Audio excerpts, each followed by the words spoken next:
किस तरह से मौत के मुंह से निकल कर आए हैं बिना किसी एलोपैथी ट्रीटमेंट के। जी जी, सिर्फ आयुर्वेद और स्वदेशी चिकित्सा के स्वदेशी साथ। चिकित्सा। तो थोड़ा सा वो वाकया हमें बताएंगे क्या था? अभी मेरे को सन 2015 में सोरियासिस हुआ था, और सोरियासिस थोड़ा सा स्टार्ट होने लगा तो मैंने एलोपैथिक ट्रीटमेंट किया।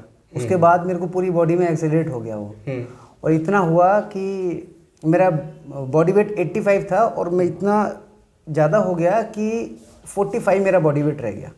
और वो प्रोटीन की कमी के लिए इंजेक्शन लगाते थे, नहीं फ़ायदा हो रहा था। तो मैं आरएमएल में भी 2 महीने एडमिट रहा था। 104 मेरे को बुखार हमेशा रहता था, 104 2 महीने तक। 104 बुखार। तो उसके बाद फिर जब मैंने ये देखा इन सब चीज़ों से फ़ायदा नहीं है, तो उसके बाद मेरे हर महीने 20,000 रुपये का एक इंजेक्शन भी लगता था। उससे भी मतलब ये था कि सोराइटिक अर्थराइटिस भी हो गई थी मेरी बॉडी में। मेरी बॉडी बिल्कुल स्टिफ हो गई थी, कुछ भी मूवमेंट नहीं थी बॉडी में, इवन ये ऐसे भी मूव नहीं होते थे। और ये वाकया 2015 का? 2015 से ये 2018 तक ये है। मैं 3 साल आप इस एलोपैथिक के में रहा। उसके बाद मैं भाई राजीव दीक्षित का तो 2015 से ही देखता था, पर क्या है कि घरों की थोड़ी समस्या की वजह से बोलते हैं कि इसमें कुछ नहीं होता है और आप इसमें मत जाओ, इससे फ़ायदा नहीं होगा। तो वो भी सारी समस्या देखते देखते मैं एलोपैथी का ट्रीटमेंट चलता था। पर मैंने भाई राजीव दीक्षित की इतनी वीडियोस, सीडी पूरी सारी मतलब इतनी सुनी है कि मैं गाड़ी में चलता था तब, बाइक पे चलता था तब, फ़ोन में चलता था तब। घर वाले सब परेशान मुझसे कि यही सुनते रहते हैं सारे दिन। तो वो अध्ययन भी चलता रहा।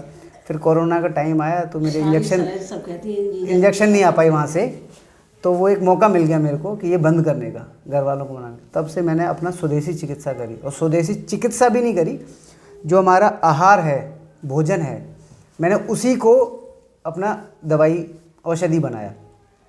और मात्र 1.5 महीने के अंदर मैंने अपनी सोराइसिस 95% तक क्लियर करी, और बॉडी वेट मेरा 15 kg, जो मेरा दोबारा 86 हो गया था, 15 kg मेरा 15 दिन के अंदर कम हो गया। और मैं बिल्कुल इतनी एनर्जी, पहले मैं बैठ भी नहीं पाता था, जैसे उकड़ू बैठते हैं।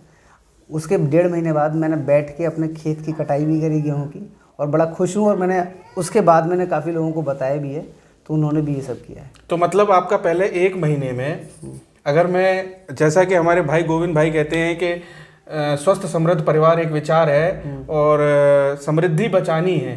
बिल्कुल। तो हमारी जो उसमें समृद्धि का नाश हो रहा था, वो 1 महीने में 20,000 से 30,000 रुपए का नाश हो रहा था। हाँ बिल्कुल हो रहा था। वो 3 साल लगातार चला। और वो 3 साल आपने किया, तकरीबन आपने लगभग उसके अलावा 10 से 12 लाख रुपए। वो तो मंथली था, और जो मैं ट्रीटमेंट जो गंगारा में 2 महीने रहा था, तो मैं लगभग 25 से 30 लाख अपने पिताजी के लगा चुके थे। हम अपनी उस समृद्धि में हम दे, वो एक बहुत जो हमारी दादा लाई समृद्धि थी वो हम दे चुके थे। हमारा एक बहुत बड़ा पार्ट वहाँ चला गया, और वो हम कवर अप करें किससे, कि स्वयं हम एक अपने बस ज्ञान लिया। जैसे भाई राजीव दीक्षित थे, और भी बड़े बड़े युग पुरुष रहे हैं, उन सब से ज्ञान लेते हुए, और मैंने अपने ऊपर वो टेस्ट करता रहा। फिर उसको ना मैंने ये नहीं बोला कि मैंने ये करता हूँ, मैं टेस्ट करता था। 15 दिन देखता था कि मेरी मोशन कैसे हो रहे हैं, मेरे वो सब क्योंकि मोशन कहने में शब्द अगर मैं कहूँ तो कोई इसको देखता नहीं है, पर बॉडी आपकी कैसी है वो आप एक मोशन से ही पहचान सकते हैं। गाय मोशन करती है तब पता चल जाता है गाय के अंदर क्या दिक्कत आ रही है। आदमी मोशन करता है, यही पता चलता है क्या। एक जीभ से और एक मोशन से सबसे ज़्यादा ये बिल्कुल सही देते हैं। मैं तो यहाँ पे चिकित्सा करी है मैंने। राहुल भाई को थोड़ा सा रोक कर एक बात गोविंद भाई से साझा करूँगा कि आप ये देखो कि राजीव भाई कोई व्यक्ति नहीं है, वो विचार हैं। और वह विचार है जिसने सुना उसको इसका नशा हो गया है। ये बहुत स्पीड में अच्छी तरह मल्टीप्लाई हो रहा है। इससे कोई दो राय नहीं भैया, ये सच्चाई है, इसमें कोई दो राय नहीं। आप वो कहते हैं ना, आप लाख छुपा लो लाख दबा लो, एक ये वो प्रेम या वो नशा है हम लोगों का सबका। बट एक थोड़ी सी बात मैं बोलना चाहता हूँ। राजीव भाई इस जहाँ से हम हैं इसी जन्मभूमि के वो पैदा हुए, बट एक थोड़ा दुख होता है यहीं लोग उनको इतना सम्मान और मान नहीं पाते हैं। मैं पूरे देश में जाता हूँ, महाराष्ट्र में और कर्नाटक में, इतना लोग भाइयों को, उनके विचारों को, उनके व्याख्यानों को फॉलो करते हैं। बट जब हम अपने ही क्षेत्र में, अपने ही ज़िले में बात करते हैं तो इतना लोग। भैया आपका दर्द मैं समझ गया। उसके उसके लिए लिए हम लोग उनके गृह जनपद में पहला पिलर गड़ गया या नींव जम गई है, और आने वाले कुछ सालों में अगर मैं आप भी जैसे लोगों का सहयोग तलाश था, रहा हाँ। तो एक बहुत जबरदस्त उनके बड़ा केंद्र खड़ा होगा।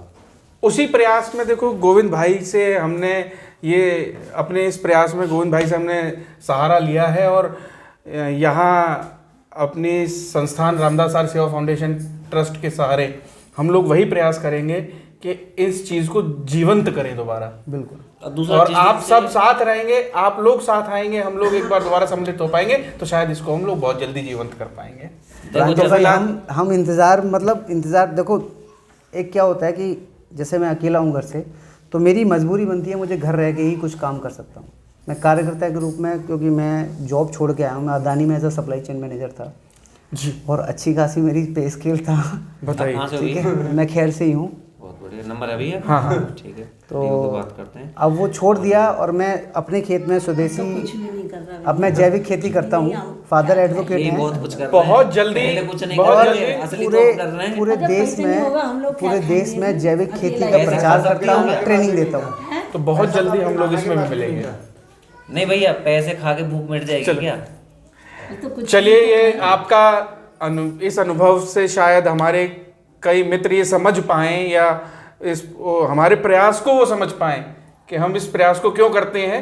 जैसा कि अभी राहुल भाई ने बोला भी कि लोग इसको निरर्थक समझते हैं, हमारी इस प्रयास, इस अनुभव को देख के शायद उनको हमारे प्रयास की सार्थकता समझ में आ जाए, और राहुल भाई को सुनकर उन लोगों को समझ में आए कि हम क्यों कहते हैं कि समृद्धि बचाने के लिए स्वदेशी चिकित्सा क्यों आवश्यक है। और यही इस चीज़ को मैं विराम दूंगा।